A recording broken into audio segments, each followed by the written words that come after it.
Mimi nashukuru wale wachukua hatua kwa ajili ya kufanya postmortem. Maneno yangu hata ni machache tu, sina maneno mengi. Naibu mkuu wa polisi Bwana Eliud Lagat,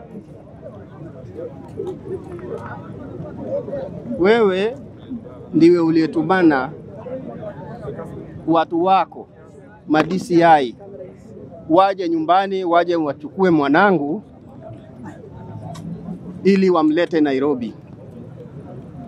Kama mkuu wa polisi naibu, kwa heshima ambayo ninaheshimu nayo katiba ya nchi hii yetu ya Kenya, pamoja na heshima ninayopatia watumishi wa serikali ambao wanatumikia nchi hii yetu, nilipeana kijana wangu kwa heshima hiyo mkononi mwako, maana nilipata habari kupitia kwa watu uliowatuma waje wamchukue yeye. Baada ya kukabidhi huyu mtoto kwako, maana hawa ni watu uliowatuma tu, leo hii matokeo inatokea kwamba mtoto wangu amekufa kwa majeraha ya kupigwa. Nahitaji unieleze kwa nini ulimuua mtoto wangu. Kupitia kwa sheria ukaseme kwa nini ulimuua mtoto wangu. Alikukosea nini ambayo inagharimu kifo chake? Watu wanaongea kuhusu mambo ya ufisadi, hata ni wengi kabisa katika nchi hii yetu.